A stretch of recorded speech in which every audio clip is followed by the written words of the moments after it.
Differential calculus tayo under functions ulit. If h of y is equal to cosine y minus sine y, prove that h of 1/2 pi plus x is equal to h of pi minus x is equal to minus negative h of negative x. So in order to solve this type of problem, dapat aware tayo on identities ng trigonometry. So focus muna tayo dito sa h of 1/2 pi plus x. Okay, so first step, substitute natin ang 1/2 pi plus x sa y. So instead of y, lalagay natin itong whole na 1/2 pi plus x. So yan. So if you are aware of our trigonometric functions of allied angles, meron tayong identity na sine of pi over 2 plus theta is equal to cosine theta, and cosine pi over 2 plus theta is equal to negative sine theta. So it is a trigonometric function that, identity rather, na dapat aware kayo. So yan. And madami pa ito sila, yung trigonometric functions of allied angles, pero pinakita ko lang yung pwede natin magamit sa problem na to. So notice nyo, itong 1/2 pi plus x is similar dito.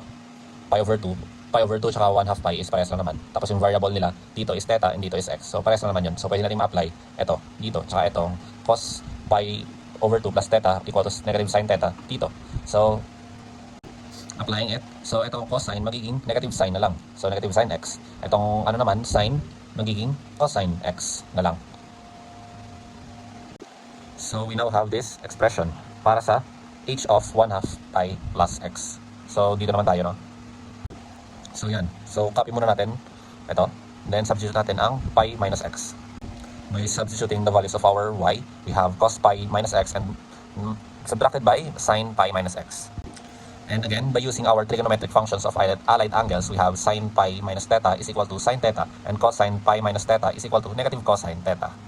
So notice nyo, parehas na naman dito sa format na to. So we can apply these identities. So itong cosine pi minus x, according dito, magiging negative cosine x na. Itong sine pi minus x naman, magiging sine x na lang. So we have this expression.